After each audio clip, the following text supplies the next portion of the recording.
कृपा चैनल के माध्यम से जीवन का सर्वोत्कृष्ट लाभ सत्संग लाभ प्राप्त करें। आज भक्तराज श्री मान सिंह जी राजावत का दूसरा भाग सुनाते हैं। घर वालों से अब उनका संबंध कुछ न रहा, पर अपनी मातृभक्ति के कारण वे माँ से अपना संबंध कुछ दिन तक और विच्छेद न कर सके। माँ तो उन्हें देखने बीच बीच में वृंदावन आया करती थी। उन्हें वेश लेने के पश्चात भी माँ के आग्रह पर दो एक बार लुरडी जाना पड़ा, पर जब वे लुरडी जाए तो अपने घर न जाकर वहाँ से दूर एक बगीचे में ठहरते। केवल भिक्षा के लिए माँ के पास चले जाते। संध्या समय घर के सामने मंदिर में कुछ समय सत्संग और कीर्तन करते। उनके संग घर के लोगों को भक्ति का अन्वेष हुआ। उन्होंने मांस मदिरा पर त्याग कर दिया। मान सिंह जी ने अपने भाई मदन सिंह और नारायण सिंह को गौड़े संप्रदाय के श्री कृपा सिंधु दास बाबा और बहनों को राधा वल्लभ संप्रदाय के श्री रूप लाल गोस्वामी जी से दीक्षित करा दिया। कुछ दिन बाद पंडित बाबा धाम पधार गए। उनका विरह मान सिंह जी सह न सके। हा बाबा, हा राधे कह वे दिन रात रोते रहते और उन्माद की अवस्था में इधर उधर भटकते रहते। घर वाले समझ गए कि वे पागल हो गए। इलाज के लिए उन्हें जबरदस्ती लुरडी ले आए। उन्होंने इसका प्रतिवाद किया, खाना पीना सब छोड़ दिया। इसे भी उनके पिता ने पागलपन का ही परिणाम समझा। उन्होंने उनके कमरे में तरह तरह के फल, मेवा, मिठाई और अन्य प्रकार के स्वादिष्ट खाद्य पदार्थ सजा कर रखे, जिन्हें देखकर उनके खाने में रुचि हो। पर 18 दिन तक उन्होंने कुछ भी नहीं खाया। पिताजी ने उनसे कहा, मैं पागल नहीं हूँ, जब तक मुझे वृंदावन नहीं भेजोगे मैं कुछ नहीं खाऊंगा। अंत में पिताजी ने उन्हें वृंदावन ले जाकर श्री धीरजलाल के बगीचे में उन्हें रहने की व्यवस्था कर दी। 2 नौकर और गाय उनकी सेवा के लिए रख दी। वे कभी दूध भी लेते, कभी न लेते, पर उन्हें घर वालों की ये व्यवस्था अच्छी न लगी। धीरजलाल की बगीचे में और साधु रहते थे, इसलिए भी उन्होंने वहाँ अनुकूलता न हुई।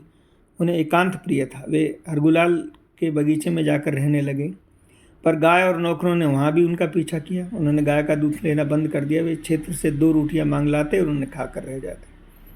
घर वालों से पूरी तरह छुटकारा पाने के लिए उन्हें उन्माद की अवस्था में 6 महीने को न जाने कहाँ चले गए। उन्होंने उनकी बहुत खोज की, पर कहीं पता न चला। नौकरों को हटाना पड़ा, गाय भी वहाँ से हटा ली गई। 6 महीने बाद फिर बिहारी जी के बगीचे में लौट आए। गोस्वामी जी रूपलाल ने उनके घर वालों के तार से सूचना भेज दी। फिर वे आ गए। उन्होंने उनसे कहा, मेरी पास मत आया करो, मेरा तुमसे अब कोई संबंध नहीं है, मैं तुम्हारी कोई सेवा नहीं ले सकता। तुम्हारे मेरे पास आने से मेरे भजन में विक्षेप होता है और मुझे कष्ट होता है। 1 महीने पश्चात घर के लोग घर चले गए, पर एक नौकर छोड़ गए जो दूर से उनकी खैर खबर लेता रहता। माघ महीने में घर के लोग फिर आए। मान सिंह जी ने अपने भाई मदन सिंह से पूछा, तुम मथुरा जा सकोगे? क्यों नहीं, उन्होंने तुरंत उत्तर दिया। तो मथुरा से मेरे लिए एक बहिर्वास, एक चादर और एक चटाई ला दो। मैं बाबा पंडित रामकृष्ण दास बाबा के पास जाना चाहता हूँ, पर मैं जहाँ तहाँ के कपड़े पहनता रहूँ, तहाँ तहाँ खाता रहूँ। इस अवस्था में उनके निकट जाना ठीक नहीं। शुद्ध होकर नए कपड़ों में जाना ठीक होगा। और देखो, फागुन का महीना निकट आ रहा, श्री जी के लिए इत्र और गुलाल चाहिए, वह भी लेते आना। घर के लोगों ने उनकी याचना से आश्चर्य तो हुआ, प्रसन्नता भी बहुत हुई। वे समझे उनका उन्माद जाता रहा। वे जब से अज्ञातवास में लौट आए हैं, एक बार भी पंडित बाबा की समाधि पर दर्शन करने नहीं गए। शुद्ध होकर उन्होंने समाधि जाने की इच्छा करना और उनसे वस्त्र आदि ला देने को कहना उनकी मानसिक स्वस्थता का चिन्ह है। उन्हें आशा बंधी कि शायद धीरे धीरे उनकी और सेवा भी स्वीकार कर लेंगे। मान सिंह जी अब सब सामग्री ले आए। मान सिंह जी ने उसे वस्त्रादि धोकर अन्य सामग्री के साथ कुटिया में एक आले में रख देने को कहा। उन्होंने वैसा ही किया। उनके पश्चात उन्होंने घर वालों से घर लौट जाने का बार बार आग्रह किया। मदन सिंह जी को छोड़ बाकी सब अपने घर जाने का निश्चय किया। मान सिंह जी ने मदन सिंह जी का, माँ और बहनों को अकेला घर जाना ठीक नहीं, तुम्हें भी उनके साथ जाना चाहिए। विवश हो मदन सिंह जी को भी उनके साथ जाना पड़ा, पर वे अपने दासी पुत्र रंगीले को दूर से उनकी ओर रखने के लिए छोड़ गए।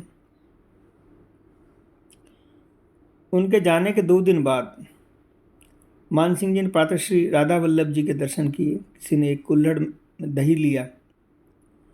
उड़िया बाबा के आश्रम में रासलीला देखी।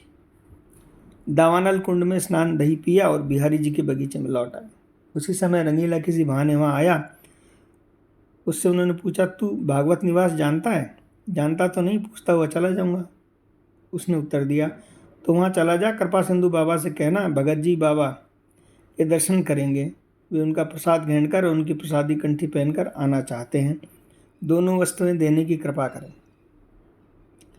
रंगीले ले जाने का प्रस्तुत हुआ। उस समय मान सिंह जी ने जन्मस्थान के श्री रघुनाथ दास बाबा के नाम से एक साधु आए जो कभी कभी उनके पास आया करते थे। वहाँ आ पहुँचे, उन्होंने देखा बाबा आप भी रंगीली के साथ चले जाओ तो अच्छा है। वहाँ भागवत निवास नहीं जानता, वे नहीं चाहते कि उनसे कोई व्यक्ति उनके पास रहे। रंगीला रघुनाथ दास बाबा के साथ भागवत निवास चला गया। तब मान सिंह जी ने नया बहिर्वास पहना और चादर ओढ़कर सीधे चटाई पर लेट गए। रंगीला वापस आया तो उन्हें इस तरह लेटा देकर अवाक रह गया। उनके नेत्र ऊपर की ओर दिशा में एक और स्थित भाव से टिके हुए थे, जैसे ही किसी की प्रतीक्षा में। उनसे अनवरत अश्रु प्रवाहित हो रहे थे, वैसे ही अपने किसी परम प्रिय जन के आगमन में विलंब सह न सके हूँ। उनके बगल में इत्र की शीशी और गुलाल रखा था, जैसे उन्होंने उनके स्वागत की पूरी तैयारी कर ली। राधे राधे प्रसाद ले आया, रंगीले ने जैसे ही कहा। उन्होंने निर्निमेष नेत्रों से वैसे ही उनकी ओर पर देखते हुए हाथ बढ़ा दिया। रंगीले ने प्रसाद और कंठी दे दी। उन्होंने प्रसाद का किनका मुंह में लिया और कंठी गले पर रखी, और ऐसा करते उनके नेत्र ऊपर ही टिके रहे। रंगीला भागा गया लाला हलगुलाल के मुनीम छाजू राम जी के पास, जो बगीचे में रहा करते। उनसे कहा चलकर देखिए भगत जी को क्या हो रहा है, उचित समझ में झट डॉक्टर को बुला लीजिए। छाजू राम जी भाग कर आए। अब उस अवस्था में देखकर उन्होंने ऐसा नहीं किया, लगा कि कोई शारीरिक कष्ट है। रंगीले को कुछ दूर बाहर लेके जाकर उनसे कहा लगता है ये ध्यान मगन है, तुम उनके ध्यान में विघ्न न डालो, पीछे बैठे देखते रहना, आवश्यक हो तो मुझे बुला लेना। इतना कह वे अपने कमरे में चले। रंगीला कुटिया की तरफ लौटा। लौटते लौटते उसने सुना मान सिंह जी ने धीमे स्वर में कहा जय हो, जैसे किसी ने का अभिवादन कर रहे हो। कुटिया तक पहुंचा ही था कि देखा उनका केवल पार्थिव शरीर पड़ा है। वे अपने सिद्ध सहचरी देह से पंडित बाबा के पास पहुंच गए। उनकी मंजरी स्वरूप के आगंतुक में निकुंज की रंगीली होली के अवसर पर जुगल जी इत्र और गुलाल की सेवा करने। जय जय श्री राधे निताई गौर हरि।